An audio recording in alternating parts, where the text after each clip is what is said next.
大家好，欢迎收看《震惊最前线》，无马看中国，我是主持人张宏林。再次感谢大家收看我们的节目，也感谢大家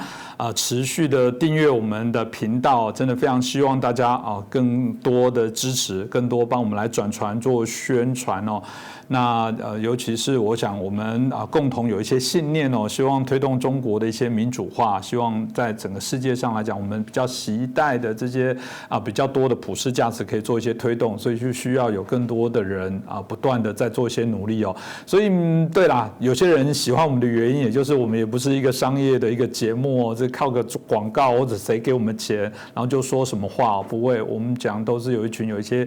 使命、有一些想法的人共同聚集在一起。那透过网络平台较少的一些成本，可以让我们可以畅所欲言哦。那当然也能存在的原因，也就是大家需要，然后大家给我们支持，所以欢迎大家帮我们点阅、按赞，然后帮我们转传。当然也记得开启小铃铛哦，让您随时可以掌握我们的一个资讯哦。那美中台三方的关系哦，或者是美中的关系哦，随着这个拜登的就任哦，大家一直在谈一个问题，就是说什么时候这个拜登会跟习近平来通话？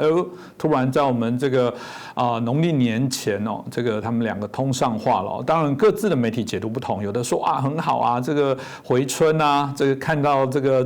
美中的两边的一个新的契机跟希望，两个老朋友终于热络的话家常，有人还用时间点说，聊了还蛮久的，聊了2个小时，怎么有这么多话可以谈？但有人说哪有，这些内容你仔细看一下，这了无新意，这个只是形式上的部分，到底这部分2个人的这个状况到底如何？我觉得我应该很多人很想要这个好好来解析一下。那我们今天带领大家来解析的是我们的中国经济学家，也是我们旅美的学者，我们陈小龙博士。陈老师你好。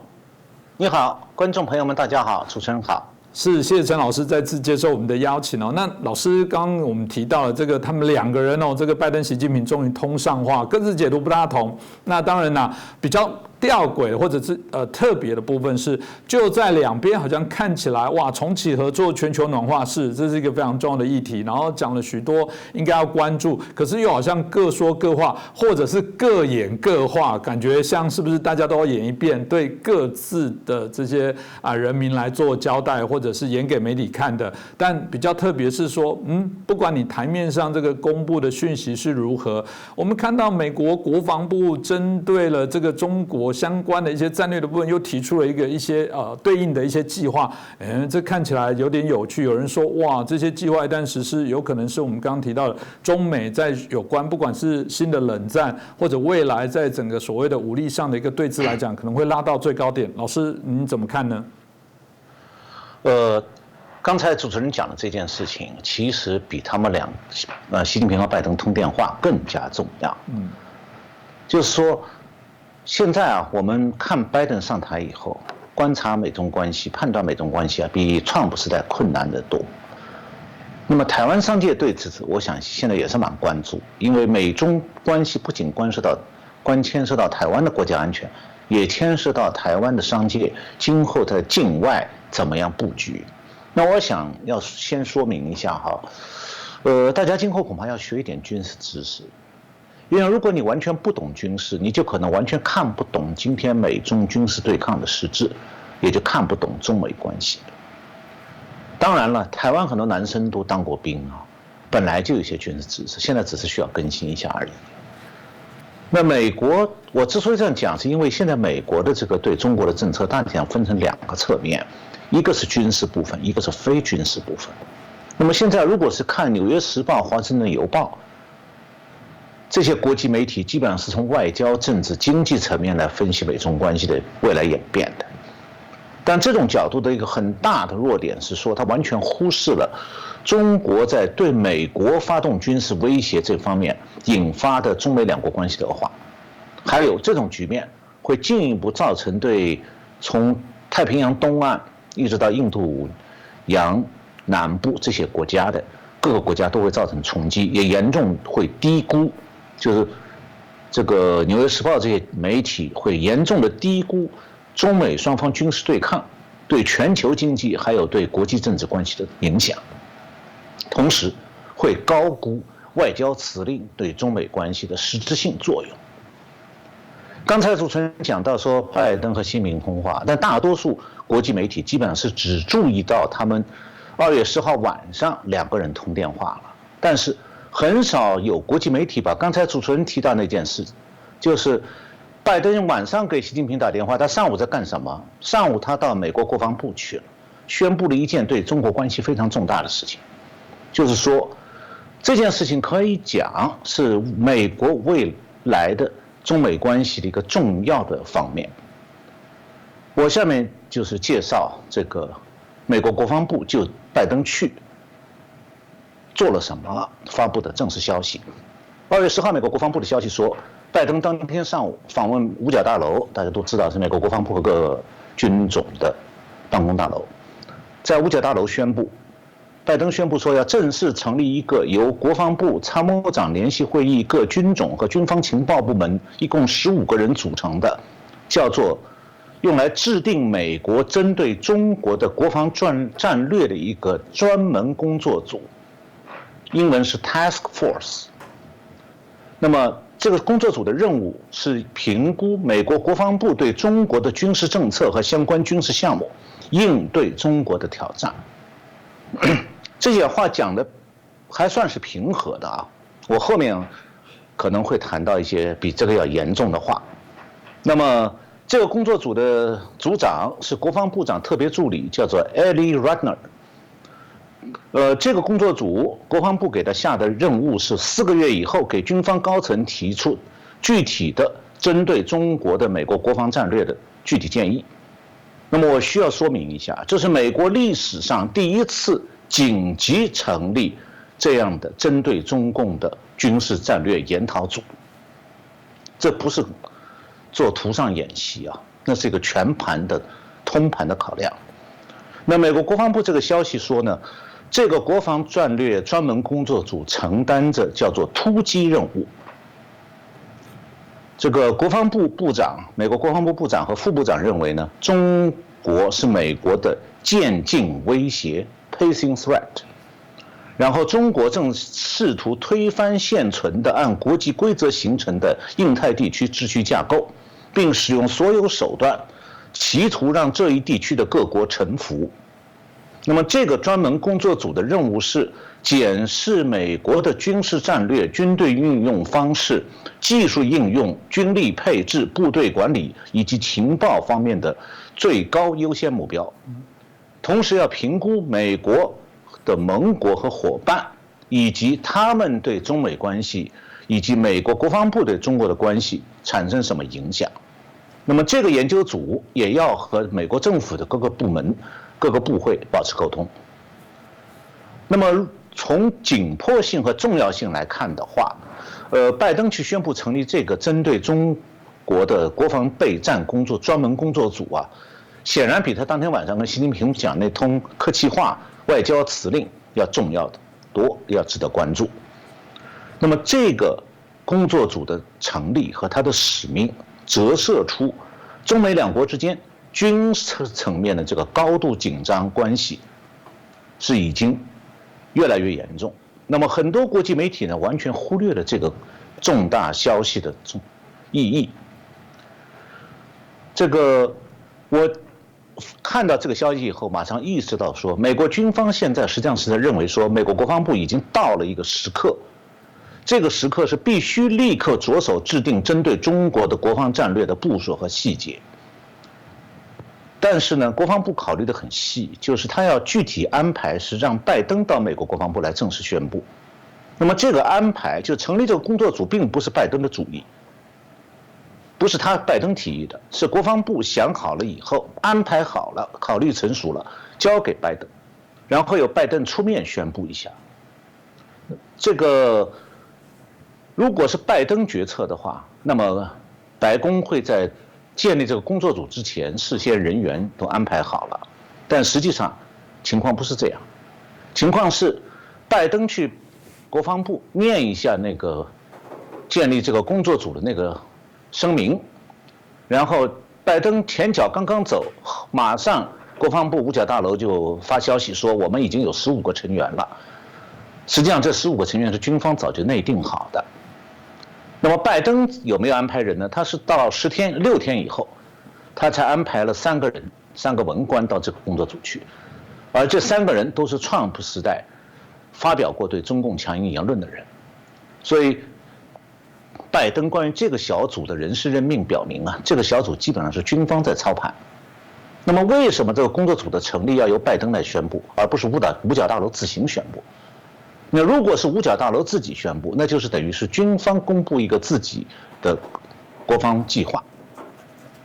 那由拜登来宣布，由行政当局批准，那就变成美国国策了。也就是说，这个国策的付诸实施，意味着中共作为美国的有现实威胁的战略敌人，已经成为美国2战以来第一次制定具体的国防战备计划的直接对象。那美国军方各个军种以及各个军种的情报部门，还有国防部，还有其他文职的情报部门都要参与其中，而且美国政府其他的文职部门也有配合的责任。然后2月11号，就是拜登宣布这件事以后，第2天，美国国防部再次发表新闻表示说，这个工作组的具体使命是检查国防部所有与来自中共的渐进威胁有关的活动，尽最大可能把美国的应对军事活动按优先顺序加以协调整合，并检查美国是不是有足够的资源。然后这个专门工作组的组长，就是国防部长特别助理 Runner 说，他说工作组的最初阶段将是评估，团队成员将遍及整个军事部门，参观各部门并听取汇报，以便了解军队的各个组成部分现在所确定的确实是他们应该做的首要举措和首要任务。然后工作组将这些问题精简成离散的最高优先级，并花费一段时间来判断它，然后在相关各范围内陈述情况、评估，然后这个执行的恰当机制。这个消息就是2月11号的美国国防部的消息，同时表示，中国是一个崛起的大国，正在挑战美国及其在世界各个地区的盟友，从非洲之角到南美，再到整个印太地区，中国都以不断破坏自2战以来和平的既定国际秩序的方式，宣称自己的影响力不断增加。那么接下来我再向各位报告一下，2月19号，美国国防部长 Lloyd Austin 举行了他上任以后的首次简报会。那美国国防网站有这样的报道，奥斯汀在这个简报会上表示，美国将致力于维护国际秩序，而中国为了自身利益不断破坏这个秩序。所以奥斯汀把中国描绘成美国国防部的首要挑战。他说，从国防部的角度出发，我的首要考虑以及首要职责是守护这个国家，保护我们的利益。那么我这里还补充一点有关拜登自己的消息哈，就是2月16号，他在威斯康星州 Milwaukee 市参加过 CNN 的一个电视节目的时候，他曾经介绍了一下刚才我们提到他2月10号晚上和习近平通电话，那么他在电视节目里介绍他和习近平讲了哪些事情。他把中共的专制制度称为是一个 culture model 文化模式，他看得很轻巧。那文化模式意思就是它客观上就没有什么好坏了，这是西方左派很典型的这个所谓制度无差异，就是说专制制度和民主制度其实没什么差别，差不多大家都一样，你也好我也好。然后拜登讲了这样几句话，他说，我不反对习近平在香港所做的事情，不打算反对他在中国西部和台湾所做的事情。我这是原话翻译，这是拜登按他的本心、他的价值观，还有他拥抱熊猫派的立场讲的话，完全违背美国的外交原则的。那么如果我们要问说怎么样理解拜登，如果按他个人意愿的话，他应该会是一个向中共下跪的人。但是现在美国已经在着手进行全面的对华备战计划的制定工作，是美国军方为了美国国家安全推动的这个工作。那么虽然美国的媒体因为这种局面不符合他们政治正确派的口味，所以不太愿意强做报道。但这个事情毕竟事关重大，它标志着美国历史上首次对共产党大国的全面军事威胁展开了作战部署。那这对两国的未来、中美关系的未来以及经济政治的影响会相当深远。所以不管拜登个人对中美冷战的态度怎么样，他只能国防第一。那么讲到这里呢，我觉得还是可以提一句，就习近平也在这件事情上被敲了一闷棍。他在和拜登通话之前，美国国防部发布的消息已经公布了，所以他可能刚刚得到拜登上午去国防部办了件什么事情。但是呢，有趣的是，他们两个通话的时候，对这一件美国成立对华战备工作组这件事情是比外交活动更重要的大事，两个人都一字不提。那拜登不提呢，很自然他不想当面打脸嘛。那习近平也没有提抗议。很可能他当时还没有反应过来，不知道怎么样评估美国这件事情。看来中共对美国决定成立这个战备工作组啊，还是觉得很难看的，尤其不想让国内的民众知道。所以呢，美国这个对华战备工作组工作了2个星期以后，中共的媒体才低调报道这个消息。那么中共的外交部和国防部，尽管他们经常讲他们是战狼，但是对这件事情到现在一声不吭，从来没表示过抗议。那么我最近2年呢，一直在研究美苏冷战，原因是我希望从当中找到一些线索，来理解今后中美冷战的走向。那我注意到说，在美苏冷战期间，美国虽然经历过和这个一个是朝鲜战争，一个越南战争，这2场战争都苏联和中共都参加了，还有呢也经历过和苏联的古巴导弹危机。那么也在欧洲和苏联长期对峙，但是那个都是在第3国战场上两军对垒。美国以前从来没有考虑过美国和苏联之间会进入全面战争状态，也就是所谓的世界大战。所以呢，美国从来没有制定过针对苏联的全面的国防备战计划。美国当时在苏美冷战时期只有亚洲战场的作战计划，就是朝鲜战争、越南战争，它有一点计划。还有在欧洲战场，它有防御方案；另外在太空，它有这个弹道导弹和星球大战这方面的军备竞赛。但是美国没有和苏联全面开战的国防战备计划。但是现在美国对中国有了，美国成立这个对华备战工作组，首先就代表着中美冷战进一步公开化。其次，美国这个安排表明，与到1月底的中美双方军事对抗的情况相比，2月份中美冷战又开始升级了。那么更进一步看，中美冷战的危险程度比美苏冷战的危险程度要高，因为中共比苏联更具有侵略性，同时中共对核战争毫无顾忌。所以呢，2月20号，美国防务新闻报道说，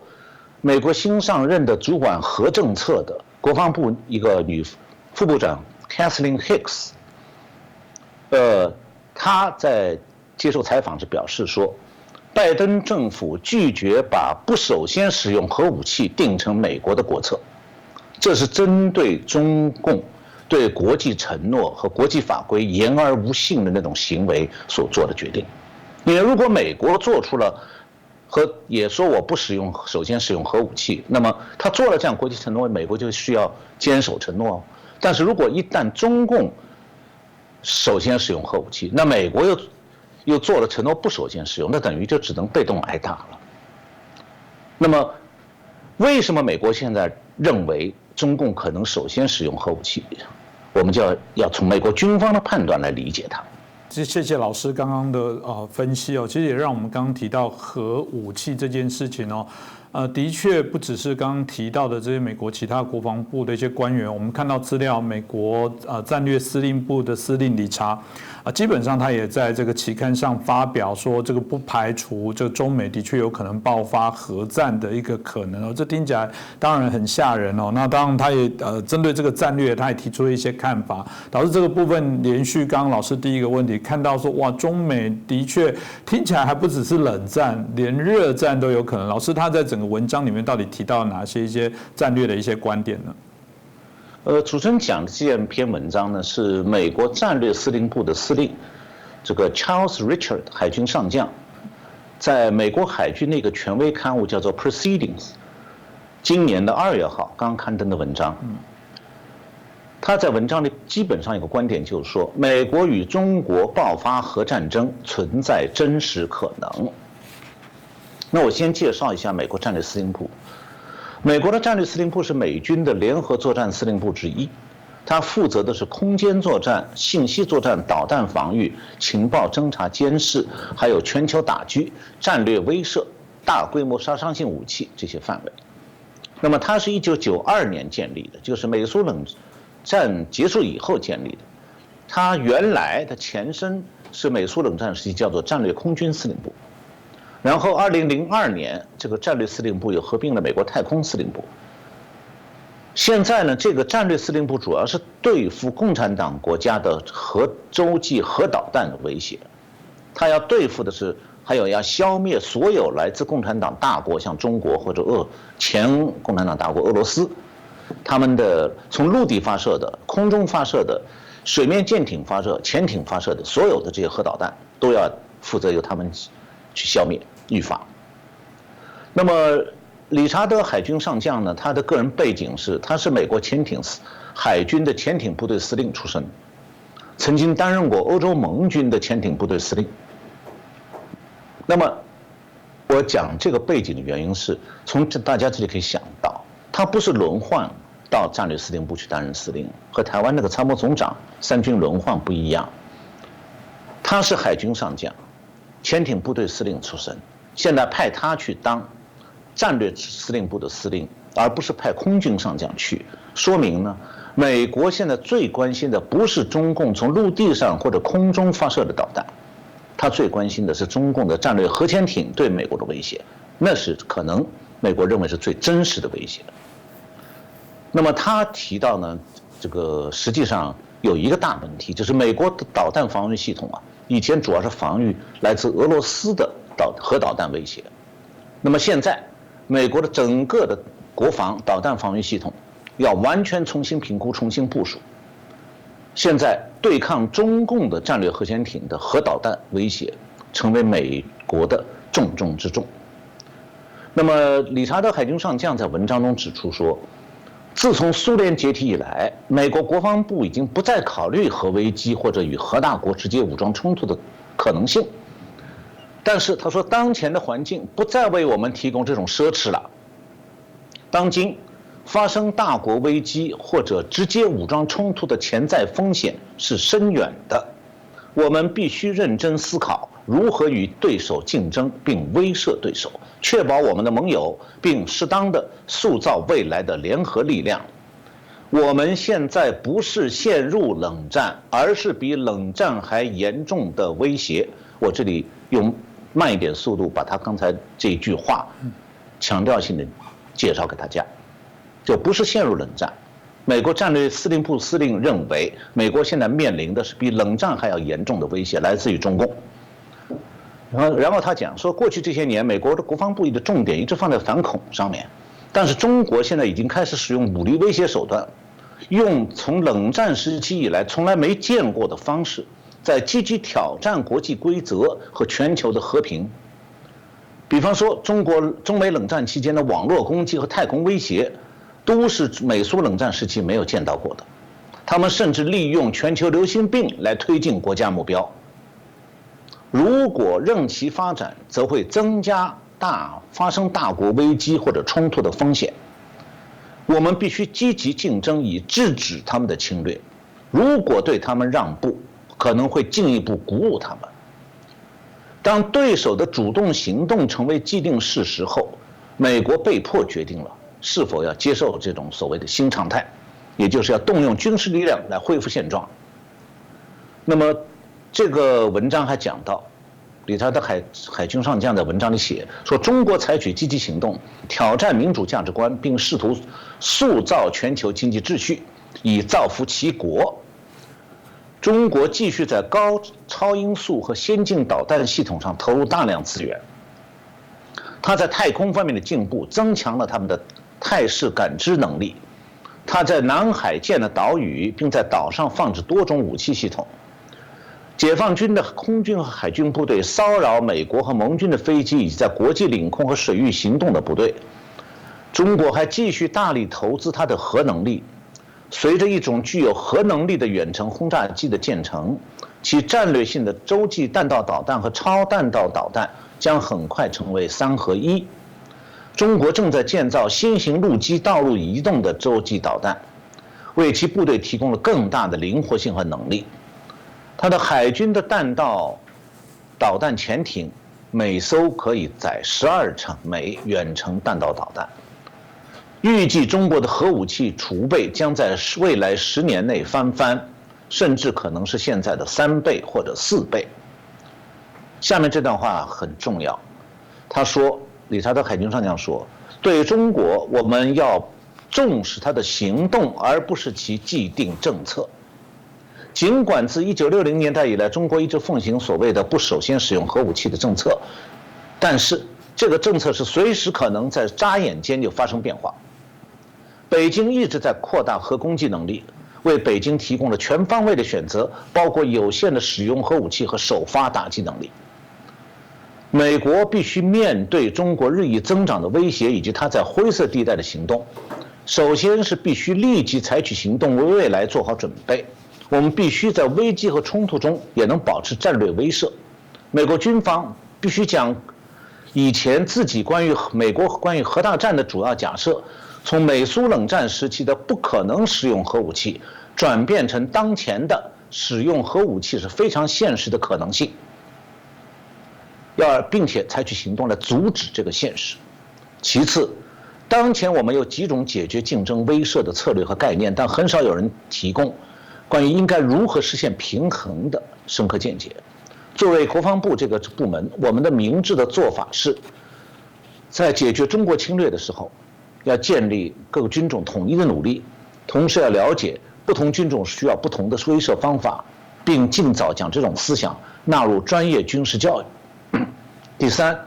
我们必须重新考虑如何评估战略风险。我们的结论是，与核武器对手的危机或者冲突可能导致核武器使用。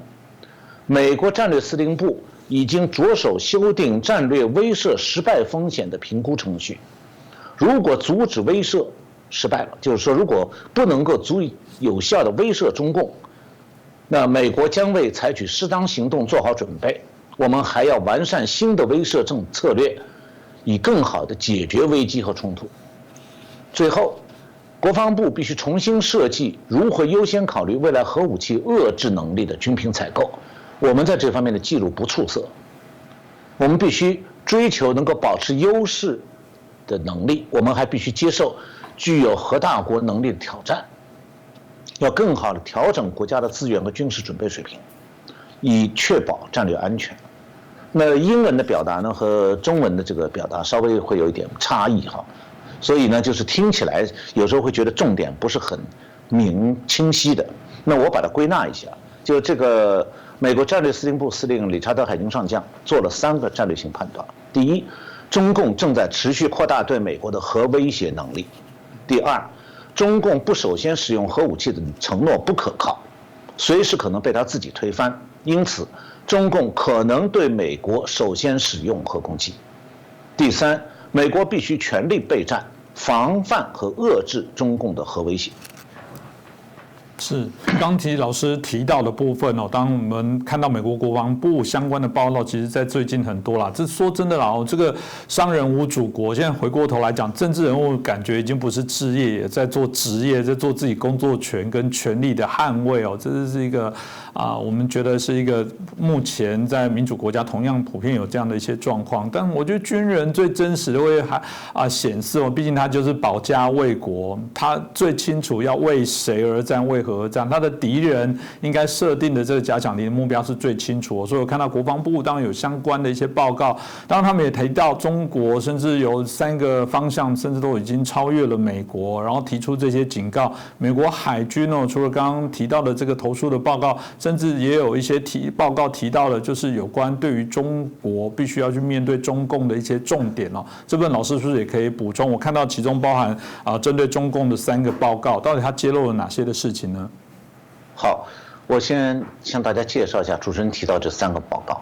美国海军最近公开的几份通常不对公众和外国提供的报告。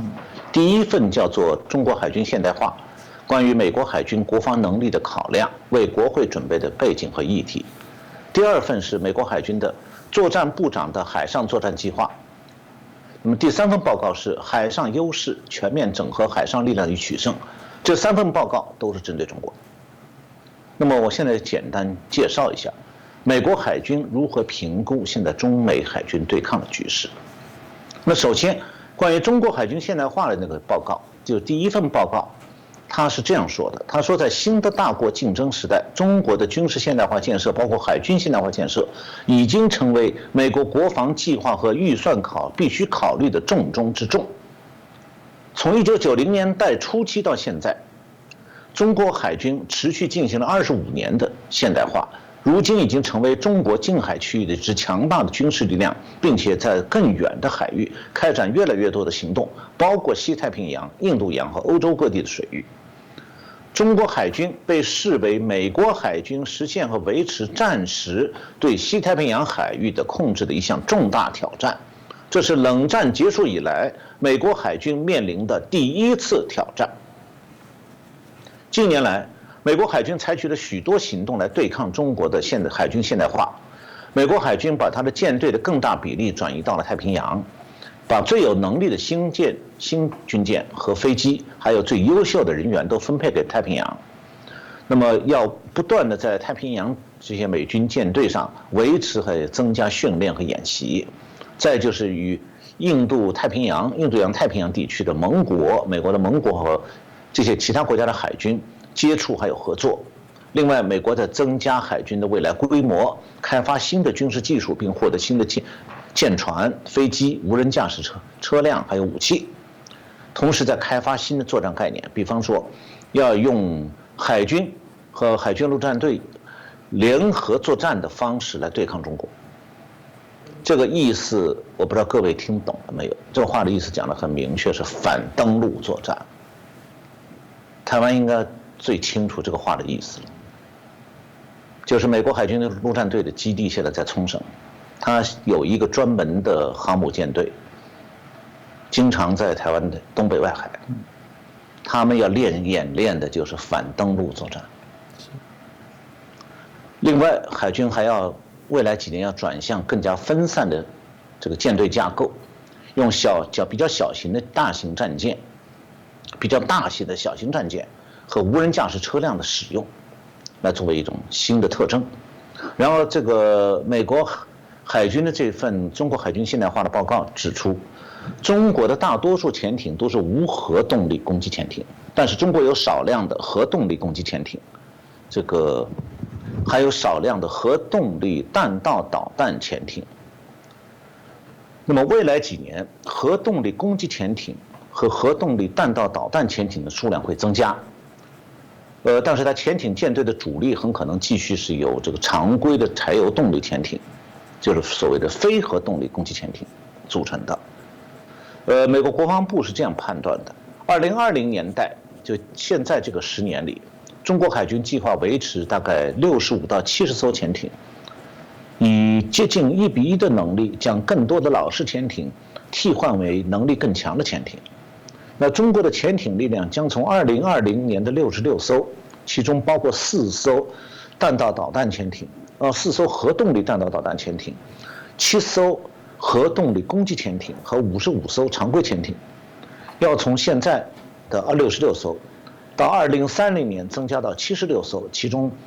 这个战略导弹潜艇翻番，从4艘变8艘，这个核动力攻击潜艇从7艘增加到13艘，差不多也是翻番。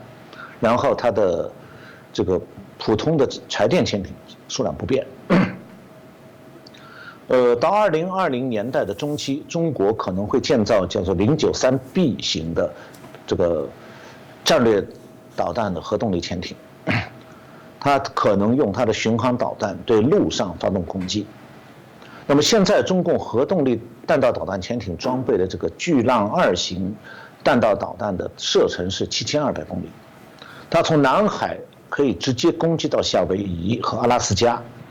如果开到东太平洋，那么它可以攻击美国所有的50个州。这个说法是美国海军这个报告里写的。我讲下一个报告的内容，就是美国海军作战部长的10年计划。这个报告说，中国是我们最紧迫的长期战略威胁，不能用认为它可能成为负责任的合作伙伴的乐观态度来看待它。要认识到他们是坚定的竞争对手，我们必须保持明确的决心，以竞争威慑赢得胜利。如果威慑失败，我们随时准备面对侵略，并果断地赢得战斗，压倒对手的防御，迫使冲突终止。我们的竞争对手依靠它大量的导弹来压倒我们的防御能力，所以我们需要固定和移动的传感器，还有潜艇和无人平台，要在敌方的导弹防御区内行动。我们还需要防御军舰和飞机上的系统，提高军舰队的防御能力，并提供更多的进攻火力，包括定向能源和电子战系统这方面功能。这个定向能源可能就是激光武器。最后一个报告，海军第3个报告叫做《海上3军种一体化报告》。这个报告说，本世纪初以来，我们海上的3个军种，美国的海军陆战队和海上警卫队，一直警惕地注视着中国不断发展的海军力量，还有它日益激进的行为。中国是最紧迫的长期的战略威胁，它试图轻视国际海洋规则，限制海洋交通自由，控制关键点，阻止我们介入地区争端，并取美国而代之。为了实施其战略，中国部署了一支由海军、海岸警卫队和海上民兵组成的多层舰队，以颠覆其他国家的主权。它继续使南海军事化，坚持与国际法不符的海上主张。中国还发展了具有核能力的世界上最大的导弹部队，旨在打击关岛和远东地区的美国和盟军。中国也已经集中了强大的战略太空网络和电子心理战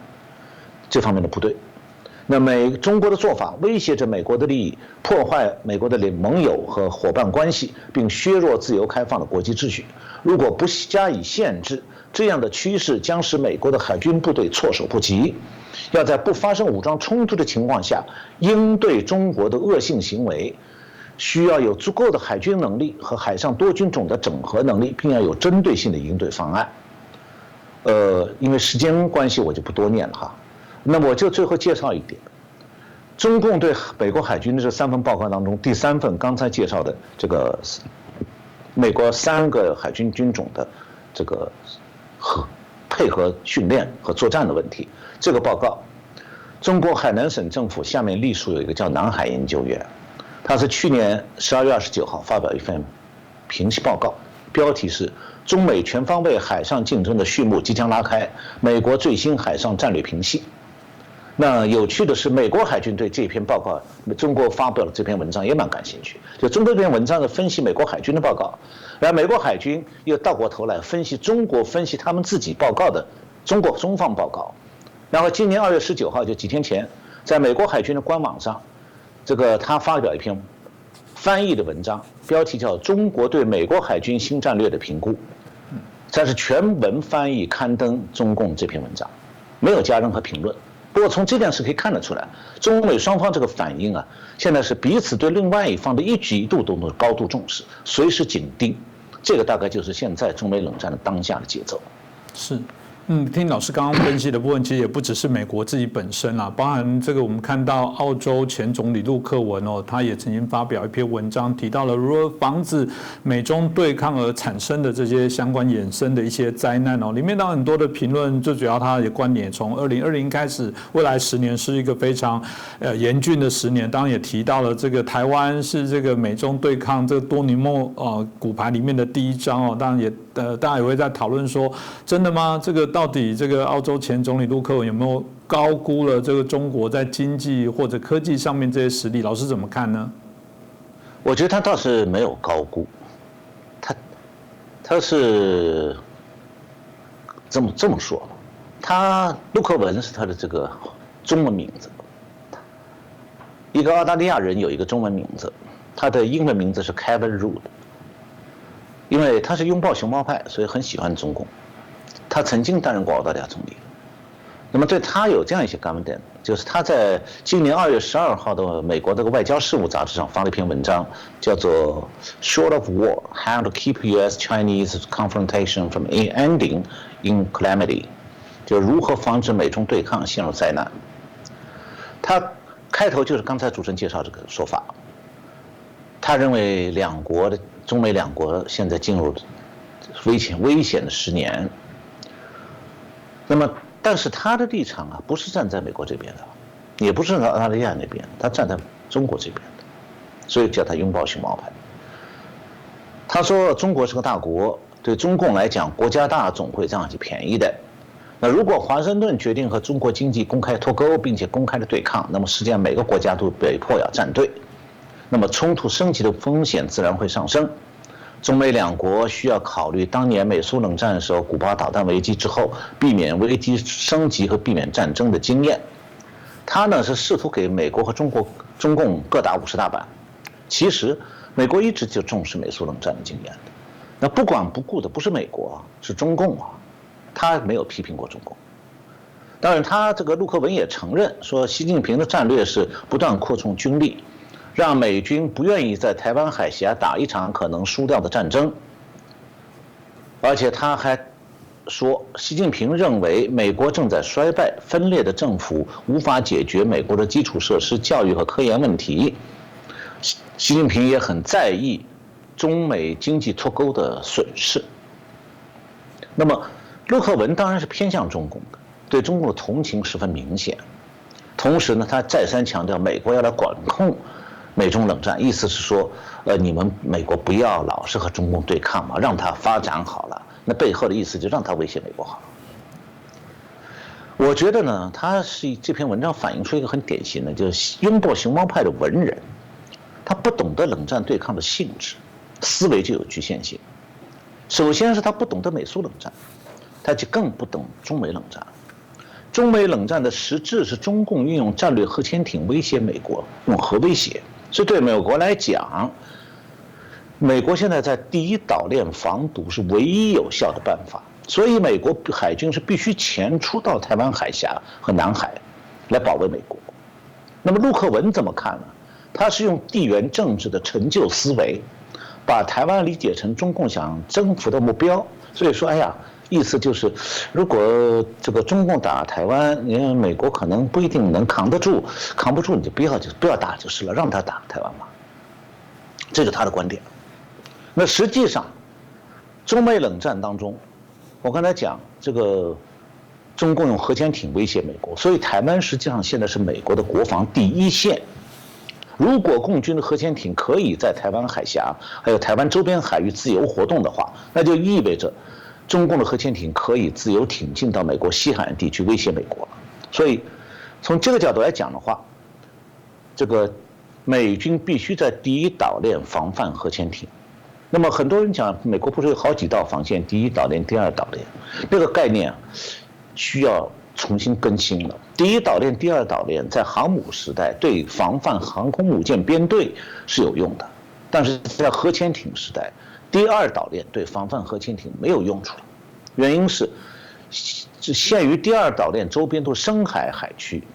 美军很难在那里去展开水下的防御核潜艇，做不到。所以只有在第一岛链这一带才能防范中共的核潜艇。如果防不住，那美国国防就危险了。那么这个问题我可以在以后的节目里再进一步解释。另外，就陆克文他在担心世界秩序受到中美冷战冲击，但他不懂对当事国美国来讲，中美冷战是中共挑起的，是美国在国家安全受到严重威胁的情况下，这种情况下你要建议美国来软化立场，就等于告诉被威胁的国家说，你不要跟那个大个子对抗嘛，不要打架嘛。所以他这个建议这个说法实际上是在削弱美国的国家安全。所以这个答案呢，是很荒谬的。当然，刚才主持人讲到了，就陆克文也确实是高估了中共的科技实力。他以为的中共的科技实力还有军事啊、经济实力就跟潮水来临一样的越涨越高，但他不愿意承认。中国的科技积累主要靠偷啊，那军事技术是半买半偷，经济实力靠美国输血，就是从美国对美国大量出口赚外汇，再就是靠美国投资。但是陆克文不愿意承认呢，中国这个虽然啊，现在拜登这个不见得会像川普那样全面的、全方位的和中共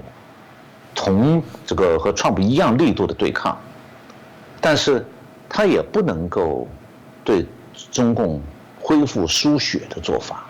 那么如果中共在中美冷战之前那种大量对美出口、偷盗技术、靠美国金融输血这些机会都没有了，那国内经济成长又失去动力，那他想保持过去几十年的那个增长势头，其实相当困难。那么中共靠自主研发能超过美国吗？不可能的。就是要懂共产党体制的天然弱点，你才能理解。就是说，共产党体制的天然弱点是科技上可以实行点式突破，就是他把全部资源投到一点上，那是可能突破的，比市场机制下的科技发展会快一点，但只能是点式突破。要全面赶超这个自由国家的这个技术水准，那是很难的。那么以后可以再介绍，就是这方面苏联和中国是有相同的不可克服的困难的。谢谢我们今天陈晓龙老师大家非常精彩的这些分析哦，这也难怪很多的观众朋友都说啊，你们要赶快把它加英文的字幕，当然现在应该是软体也可以啦，那也可以呈现。他说赶快让我们这么好的这些评论者哦，把这些内容真的要让美国人知道，因为到现在他们还有些人搞不清楚谁对他们才是国家最大的一些威胁哦，这当然也是我们节目的用意哦，也是我们的价值哦。当然也多亏了像陈晓龙老师哦，这个这么精彩的、这么重要的清楚的一些分析哦，可以让我们把一些事情看得更清楚哦。所以再次感谢我们陈晓龙老师哦对我们今天节目带来的这些解析哦，也让大家更了解一下美中关系现在从整个除夕的对话之后到现在，我们认为啦，私底下的部分的对抗，特别在国防的部分，他们自己所呈现的部分哦，基本上是没有松懈过。当然，内部还是有一些他们不同意见，相互在拉拔，这个还需要我们更坚定的提供他们更正确的消息哦，让他们了解，做一个更好的判断。再次感谢我们陈晓龙博士哦带来的分析，也感谢大家的收看。谢谢主持人，谢谢各位观众收看，谢谢。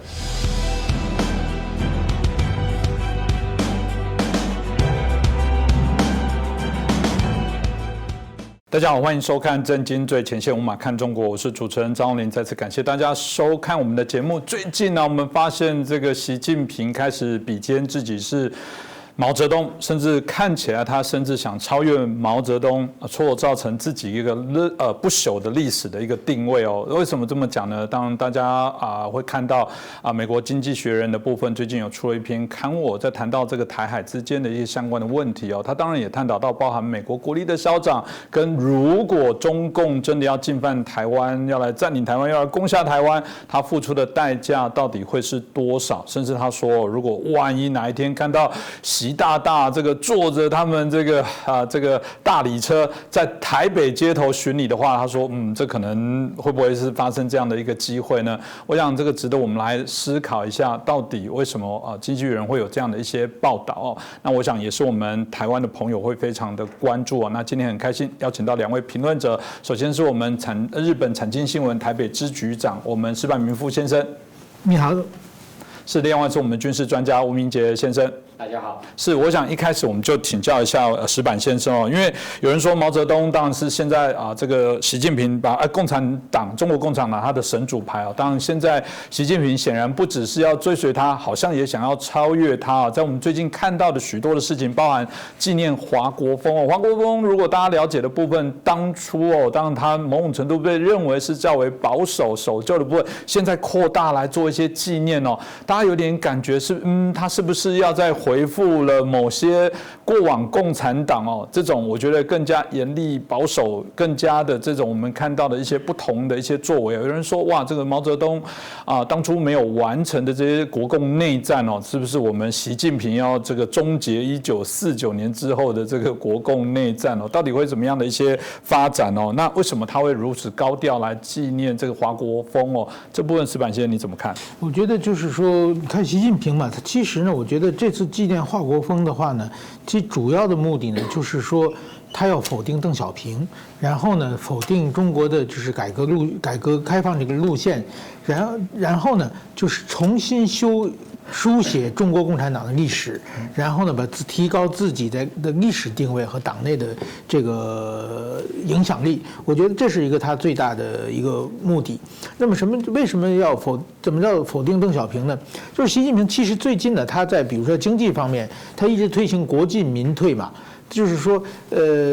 重视国有经济，把这个民间经济或者是市场经济呢，基本压缩的越来越小。那这个方式其实就是反对邓小平的改革开放的路线嘛。另外一个跟国外的关系也并不是非常打开国门招商引资，而是呢比较强势的，比如说把外国记者驱逐出去。他把外国记者驱逐出去，换句某种意义上就讲，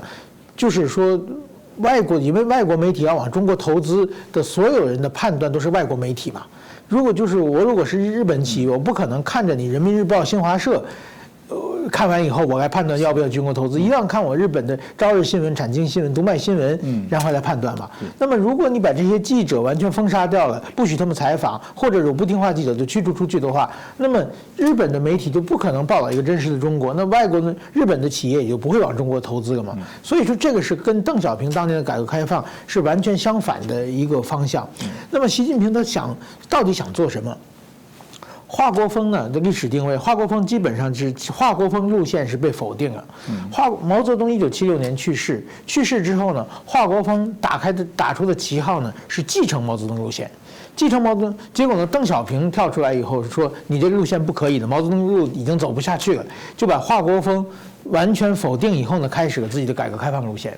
那么习近平最近呢，他在一连串经济否定邓小平之后呢，又把华国锋重新竖起来的意思就是说呢，他要继续扛着继承毛泽东路线这条旗再走下去。那么在这样的话，等于说习近平过去呢被称为第5代领导人，就是说这个习近平刚刚上台，他自己也承认第5代就是毛泽东、邓小平、江泽民、胡锦涛，然后他是第5个。这其中已经跳过了什么华国锋也没有也跳过去了，胡锦涛、胡耀邦、赵紫阳也跳过去了。但是说呢，现在习近平想把自己定为第2代领导人，就是说把中间那个邓小平、江泽民、胡锦涛也不要了，对，然后我就直接接着毛泽东，我跟他对接。所以他这个对接的话呢，等于中国的历史上前一半是毛泽东路线，后一半是邓小平路线嘛。他要把邓小平路线抹杀掉以后，自己直接接上毛泽东。所以说呢，今年是中国共产党建党100周年，所以在这个时候呢，他把华国锋重新评价起来呢，这个某种意义上就说明他要把邓小平书写的党史废止掉，然后自己也重新书写党史，有这么一个地位。那当然，他最重要的目的还是在就是明年的20大的时候，他要把自己党内的权威树立起来。华国锋这个人呢，做了很多事情，其中但是说呢，最著名的就是反对四人帮。习近平这华国锋自己就是说权力斗争失败的话，他没有被清算，但是他清算政敌的时候是毫不手软的，他把四人帮全部打倒了。那么今天呢，他再次扛起华国锋的大旗呢，就是说我马上就要这个党大会了，党内如果说你有敢反中央的，你们就是新的四人帮，那么我一定这个毫不手软的把你干掉。这种某种意义，他把中国的整个的时空背景带到了华国锋时代。这个时候呢，大家心里有一种对权力的恐惧感。这个呢，其实是习近平为了20大他的连任塑造出一种氛围。这个部分我想值得来观察，因为早期习近平刚上来的时候，当然大家西方媒体各方面还没正式成为这个中共主席的时候，大家那时候就在谈，就说这个他好像有很特别的一些不一样的一些做法，然后一开始扛着这个所谓的反贪的部分，大家觉得哇，是不是有一些青年的作为哦？现在很多时候很多的面向看起来，其实有一点借由这个反贪的部分来整肃政敌哦，就越来越清楚。再说到大家才会称他叫习皇帝这个部分哦。当然，如果面对习近平这么有企图跟野心的部分哦，这一定会从许多的面向来看待。那澳洲的前总理陆克文哦，曾经也撰文有提到说，2020开始10年可能是台海最危险的时候。那当然这样的警告就提醒说，这个是有可能会发生战端哦。即便这个议题我们在过去节目当中也多次来做一些谈论哦。它里面倒是提到说，哇，这个未来他们会用这个我们刚刚讲的2栖的方式登陆，可是我们过去的讨论也提到，在台湾海峡这个整个条件上，包含台湾海岸的部分来讲，不一定是适合。但有人就说，哇，当不管是有人就开始出各种用斩首啦，用特工的，用各式各样的一些方式哦，来解决台湾的一些问题哦。来刚刚讲过这个解决国共1949年之后的内战哦，很多人要做这样的中共有这种梦这样的历史的定位。那我们请教一下明杰老师，你怎么看呢？对这个，对于中共要并吞台湾这样的一个他的所谓的国家目标哈，那我从几个比较大的框架先谈哈。当然，他的一个战略手段上面，当然有分上策、中策、下策。那当然上策，他过去希望来讲用和平统一直接这一个其实也不是和平谈判的方式，其实就是单方面的直接并吞你了啊。那只是用非武力的方式。那现在看起来就是说，他评估认为说合统的希望越来越低，那所以可能动用武力的这个选项可能这个往前推。不过就是说，在动用武力上面，其实还是有不同的层次之分的哈。那我认为说，以目前来讲，它最主要的主轴还是以武促统。好，那如果真的以武促统不成，或许有可能用以战逼降的方式，然后最后才是刚刚主持人谈到的，是不是全面的3期进犯这样的一个代价跟伤亡会最大的一个选项。那在此之前，当然还另外一个。就时间的变数，就是说时间表上面来讲，其实近期非常多，不止刚刚讲陆克文讲说未来5年到10年华府非常多智库学者也有类似的看法。那其实从过去来讲，到底这一个中共要武统台湾的时间点会放在什么地方？其实近期有非常多的讯息出来，包含像这几天这个中国的美国斯坦福大学的这个中国问题专家一位叫梅惠玲，他讲说，这解放军将领跟他透露2年内可能就会这个武力夺台，就是时间放在如果是去年的讯息来讲，就是2022年，那也就是中共20大啊。那这样的讯息，当然我们也是质疑为什么？因为今天解放军将领，我认为放话成分居多了啊。今天为什么要去跟一个这个美国的中国学者提这样的一个说法？当然目的无非是要这一个透过美国的学者，然后在这一个等于对华府示警。那用一个强硬的方式，企图要去压制或改变华府对台，特别是过去川普政府任内对台友善的一个，不管是军事也好，全方面的一个国防安全的一个提升啊。那譬如说，用这样的方式来阻止美国对台军售，这样的一个方式都有可能。那当然，另外其实前几年也有在谈有没有可能2021年，其实就今年他所谓的建党100年，就可能会动用所谓的武力这也有这样的一个说法。但是今年已经是2021年了嘛那再来还有另外一个，其实这一点这个时间点也是外界关切，就是习近平在这个19届5中全会中间提出一个2027的一个时间点，这是异于过去几个领导人所讲的，就是有所谓的建军100年。那2027年的时间点的确。因为离现在还有一段距离，那也有不少的学者专家认为说，这个时间点，相较于现在来讲，恐怕可能性是相对比较高。那过去当然还有所谓2049建国100年这样的一个，那2049习近平都已经几岁了，那个是未来很长远的事，先不谈。但如果以今年或这个明年这几年来讲，他要用什么样的一个方式如果今天他如果要动用武力的话，那可能性会相较比较高来说。基本上来讲，我觉得这个以战逼降的成分可能还是比较多。因为近期你可以观察到，我们从去年开始他利用这一个疫情一役要谋霸，那不只要把这个美军进行反介入之外，他同时你看到共机几乎每天来嘛那大兵力的，甚至多批次的也越来越频繁。那是像这个月来讲，2月19、20号这2天的这一个，还派出所谓的这个歼轰7，然后用这样的一个等于说可以对海攻击或甚至对地袭击的这样的一个战机，那它的航路又相对于过去来讲又比较接近东沙。也就是说，用这个对外岛围困、围攻这样的一个方式，对台这个实行所谓的军事压力，那让台湾的内部政治分化或瓦解那对他来讲，最好的以武促统就是台湾内部自己譬如说有这个统派或者是政治上面的一个势力的扩大，然后认同北京的，然后这还没有他动武之前就自己不战先降，这是他最理想的方式。但是如果今天真的要动用武力的情况之下，当然他对台来讲，他当然是以最小的损失为最主要的目标速度也要最快，就是避免美军的介入。所以过去传统来讲，其实台湾的军方不断的在演练飞弹防御就是说，他透过大批的飞弹来瘫痪你台湾的不管是政治的系统，或者是这个军事的一个直管通勤的系统的目的，就是要让你认为说你已经打不下去了。所以在他2栖登陆兵力都还不用发航之前，台湾可能内部就已经想要走上政治谈判，想要这一个跟北京寻求和解的情况之下，然后等于就交出主权，这也是他如果要动用武力，他最理想的一个上策不过如果今天要谈到说这样的方式，事实上如果台湾基本上台湾的抗敌意志足够的话，其实基本上他是拿不下台湾的因为今天全世界过去的军事史上也从来没有一个国家用飞弹就可以去占领一个国家的因为这样的他必须还是要有兵力上去所谓的进行所谓的占领。那这样如果要透过兵力来讲，那当然从对岸过来一个途径是空中，一个当然就是海上。海上就刚刚主持人讲的，是不是有可能2栖、3栖大规模的这个渡过台海来这个犯台，然后来进占台湾？那这样的一个事实上对解放军来说，它的风险非常高，而且这个伤亡代价绝对会非常大因为我们就不要讲现在，我们先讲说过去其实大家常在谈的2战的这个例子。其实诺曼底登陆我觉得不是最好的案例其实因为诺曼底登陆是这一个盟军反攻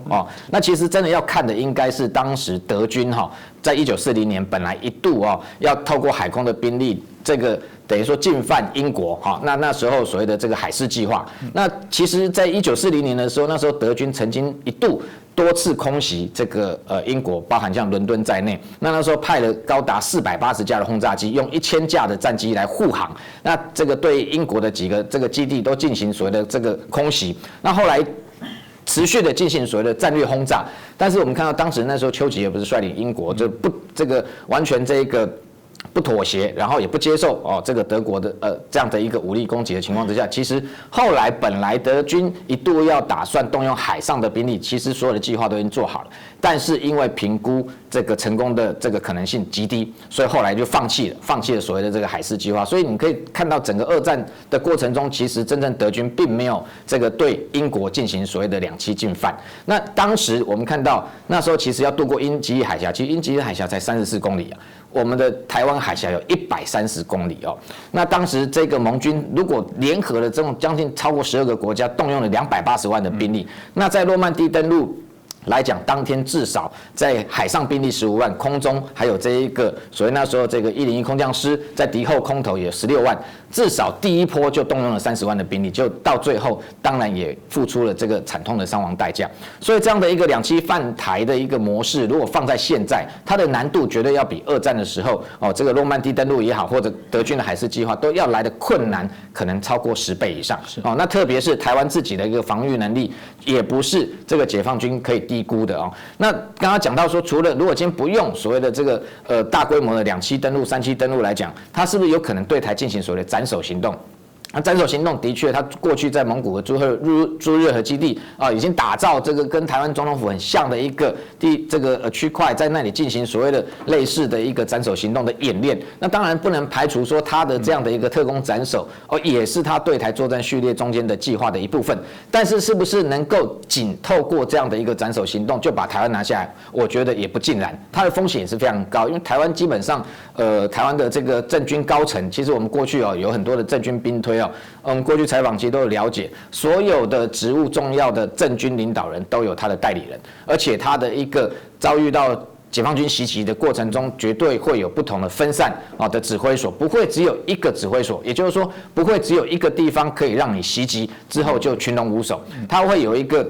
非常迅速的一个权力转移，或者是一个指挥中心的转移，所以这样的一个斩首行动对台要真的是不是能够一击之下就拿下台湾，我觉得困难度也非常高。所以回到这个原点，就是说，基本上来讲，解放军以现在他的一个实力，我觉得军事上的损失，或许也有些人认为说习近平完全不在意，但是如果今天在台海习近平吃了败仗，或者是长期之下拿不下台湾的情况之下，其实对他未来自己权位的巩固，恐怕是最大的威胁。是哇。这个当然，我想对他来讲是很重要的挑战，因为接着其实北京要准备举办冬季奥运，有人说在这之前他可能也不敢做太多的奇怪的一些动作，但谁知道我们一直在说，在节目当中倒不是在玩那个挑衅，说你有种打你有种打，我们的来宾或者我们节目倒不是在谈这个事情了，只是我们必须要做好一些准备必须要比较清楚的敌我的相关的一些意识当回到习近平这个人，我想现在大家是一个高度在做讨论不止我们台湾，包含我相信在西方的国家对他都充满好奇。毕竟中国现在透过他这样的一个带领的部分这个打着这个民主大旗民主主义的一些大旗，这个产生了许多的相对应的一些影响，对各国也进行较为侵略式的影响。有人说，这是过去少见有的一个共产主义的一些国家，透过他各种特别经济的这些力量对外来做一个影响。但这个到习近平的成功吗？但有人说，这个习近平的领导之下，也让大家自天安门事件之后，对中国共产党的厌恶也到一个极点所以他做了许多的一个大内宣。有人说，这个大内宣基本上是一个叫做这个民心向背，反而不是一个大家支持的一个可能的状况。否则，如果你很受欢迎，需要大张旗鼓，需要这个建立许多习语录，需要大家来学习了解你的思想吗？这部分矢板先生你怎么看？我怎么说呢？就是说，这个个人崇拜这个东西呢，就是过去呢，我们学政治学的时候呢，有一个理论叫照片肖像化指数，就是当你到一个国家看这个国家的领导人挂在街头的肖像画照片越大，说明这个国家越不自由。那么基本上呢，就是大家过去像这个海森、这个伊拉克什么叙利亚呀这些独裁国家都是这样嘛。那中国呢，就是过去毛泽东的照片，毛泽东像，毛泽东是超大的，邓小平把它否定了。其实现在呢，习近平又重新回到毛泽东时代。现在你走在中国街头上，到处可以看到什么“紧紧团结在以习近平同志为核心的”等等等等这些标语，而且呢，他的照片也非常多。就是这种个人崇拜的，其实呢，就是说明中国的国内的人民越来越不自由，中国的政权越来越走向独裁。那么这种个人崇拜呢，其实换句话说呢，也是这个执政者的一种心虚的表现。他怕人民看破他的手脚，他怕人民不支持他们。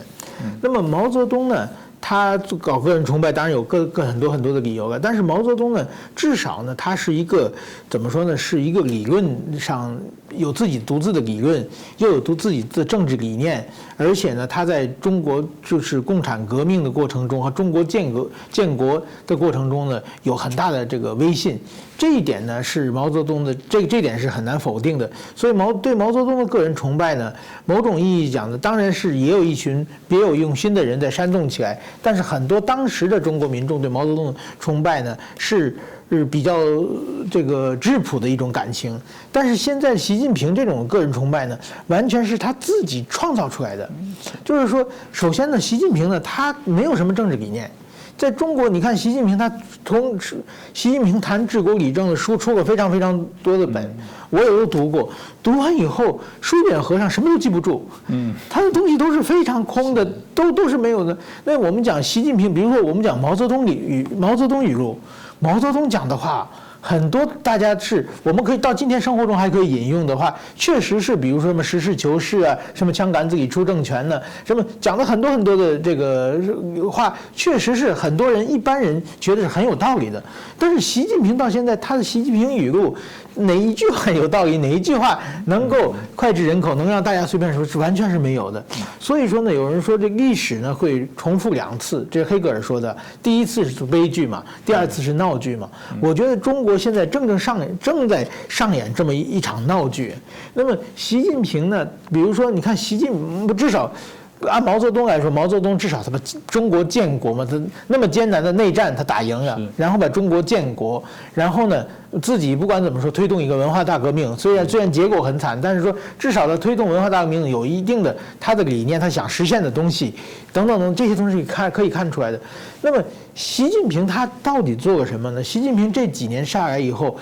他第一个呢做的第一个是反腐败。那么反腐败还算就是打倒一些政敌，但是说他反腐败之后，中国的腐败现象消除了吗？完全没有。中国在国际上，看中国的清廉指数啊，就是政治的清廉指数，反而在他反腐败之前反而更高了，就是反而腐败现象更严重了。就是凡是听习近平的话的人，新上来的这群家伙，比以前那群家伙更过分，因为媒体。监督这个权力的力量不在了嘛？那么还有一个呢，习近平比如说在外交上，他想搞一个“一带一路”，这“一带一路”也是失败的。到现在为止，他到处花钱，结果对方的政权一交替变成呆账死债的，根本长不出来。现在这个“一带一路”变成过街老鼠，所以说这个也是失败的。我想。一带一路收手，现在就是一个面子问题了。现在最近对一带一路的投资预算都得减少很多，而且中国官媒提一带一路越来越少，就这个政策已经失败了，只是时间问题，什么时候把它吐露出来。还有一个，习近平他提出一个中国制造2025，这是一个要把中国自主产业，一个是中国产业升级的问题，一个是把中国自主的这些品牌、这些技术涵盖。但是说，你看去年。这个关于这个晶片的问题完全没有了嘛？他中国制造2025现在提都不敢提了，而且被就是说美国制裁的被现在中国的这些高科技产业根本自己就是很难独自生存下去的事情很明显，就是这个政策也失败了。那么就举这些例子，当然说现在经济也被他搞得一塌糊涂，这个贫富的差距其实他说脱贫，但实际上在中国贫富的差距问题并没有解决。在种种的问题来说呢，习近平呢他的执政是绝对是乏善可陈的。那他要搞个人崇拜，他也一定有一个你做过什么的理由嘛？就像毛泽东。他的个人崇拜就是说，毛泽东就是说，他把中国的一个内战混乱中的中国统一了嘛，让大家回到和平状态嘛。至少这件事情你就可以大书特书，就变成这个个人崇拜的理由。那习近平他这几年到底做了什么？有哪些让中国人走在外国的话，绝对是和胡锦涛时代比起来。外国人对中国人印象绝对有负面嘛，对不对？胡锦涛的时代，我认识很多台湾人，在日本的话，别人认为中国人的时候，不是那么强烈的否定的。但是现在，如果台湾人在日本被人认为中国人的话，一定要强烈否定。我是来自台湾，不是，我是来自台湾的。对，这就很明显，习近平把中国的形象带得这么差。所以说呢，我觉得习近平古往今来做这个个人崇拜的人有很多，但是有成功的，从来没有成功的。所以说呢，我认为习近平呢，现在中国进行的不过又是一场闹剧而已。的确，我觉得从刚刚石板先生说，从这个国家里面放多少照片，你就知道他就是怕你忘记他，才要一直提醒你嘛。你就拿小抄的原因就是怕忘记才要小抄啊，不然不是应该习近平在他们的心里面吗？这显然大家都不够忠诚，还要党领导。不断的提醒你要注意到它的存在这说来很讽刺。另外一个部分，如果说阿 Q 的建议啦，我觉得习近平你真的要历史定位，要让所有中国感谢你是推动中国民主化吧。你在你的任内如果有机会推动中国民主化，我相信你一定可以得到之后的诺贝尔和平奖那另外当然回到不会那么容易解决。我们看到这个不只是台海的部分大家认为是未来产生这个可能军事冲突的一个热点，南海的部分的问题也不会小。这个美国继这个我们成立太平洋舰队之后，重新来做一些相对应的一些编整那当然这另外的我们看到了这个包含英国、包含法国的部分航母也争相来到这里。当然，在南海的部分，显然还是一个重要的角力的场域哦。这到底这个未来会发生什么样的一些状况哦？那大家有说，回过头来讲，中国的印太战略又是如何，怎么去多一些应对哦？就是明杰老师，你怎么看待现在在南海整个最新情势的一个变化？好，先分2个部分讲哈。第一个就是美国这对南海的态度，特别是拜登政府上台之后，到现在刚好差不多超过满月一点点的时间，我们用美军的实际在南海的行动来做检视哈。当然。这个听其言观其行，那在华府对于南海政策也有一些琢磨。那看起来他的一个拜登政府国安高层对于南海在谈话上面的一个强度，外界会比较说好像没有过去川普这么的戏剧化，这么的强硬。但是在实际的美军在南海执行的相关行动来讲，我个人的观察认为，它的强度跟军事上面的出手其实是跟川普相比是有过之而不及啊。为什么这样讲？我举几个例子啊。第一个就是说，我们看到在拜登上台才3天的时间，1月23号，罗斯福号航母打击群就穿越巴士海峡进入南海啊。那拜登政府才上任3天。那时候这一个有解放军的就对这个动作就解释说，那是因为拜登才上任，还没有时间去管美军第7舰队也好，或印太司令部，那这是本来川普政府留下来本来要执行的任务，也就是罗斯福号刚出航，所以他本来就预计要到南海，所以拜登管不到。好，那你可以这样说，3天拜登还没有琢磨到这个地方。不过你观察罗斯福号进南海之后时间非常久，过去它的航母基本上是穿越，然后顺便做所谓的自由航行，做一个军力展示。但是罗斯福号进去南海之后，待了很久的时间，一直到什么时候？到2月9号，美国从中东调了另外一支尼米兹号航母打击群，从中东准备返回美国西岸。那当然过去来讲，以这样的一个模式，因为他派驻这个国外海外已经超过8个月。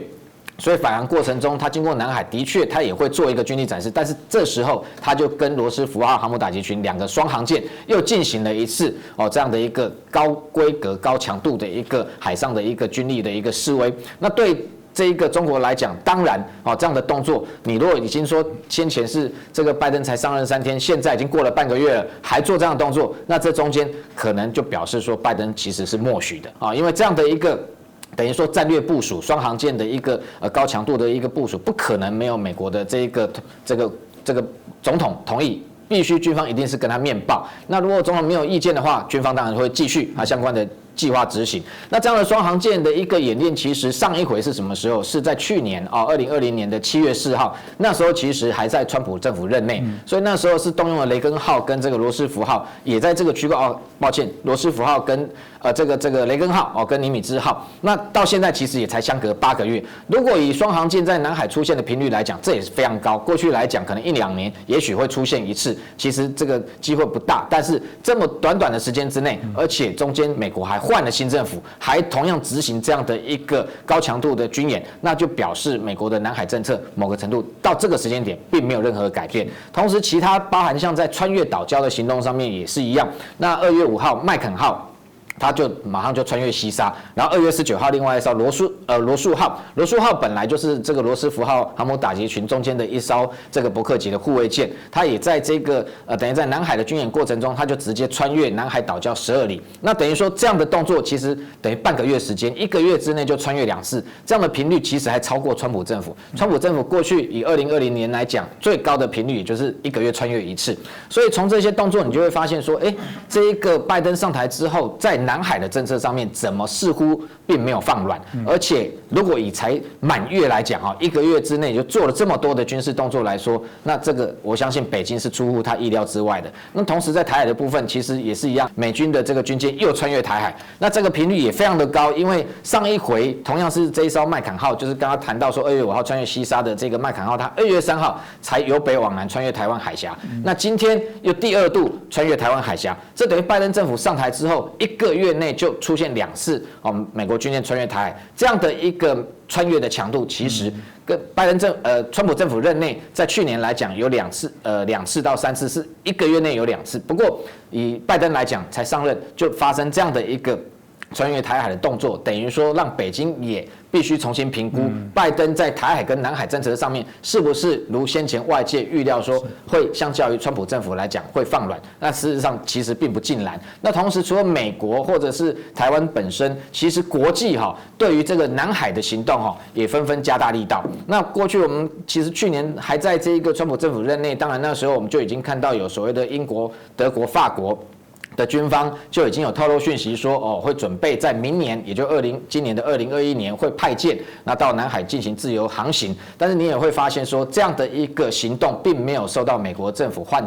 任的影响，所以实际上已经即将开始在行动。那近期来说，法国是这一个最领先哦。法国先前其实已经派了一艘这一个红宝石级的核动力潜舰翡翠号，那本来先到关岛跟美军进行联合军演之后呢，在这个美军双航舰在南海这个军演的期间，大概2月9号、10号的这个时间点，它也出现在南海。那搭配另外一艘塞纳河号的这个支援舰，那在那个区块其实已经形同某个程度直接在跟美军的双航舰进行联合军演，也就是说法国的军舰其实已经开入南海。那同时，在这一个东海的部分，美日法三国在上个星期也进行一个补给舰啊，还有这一个护卫舰的相关的夜间补给的联合演习。那法国还进一步。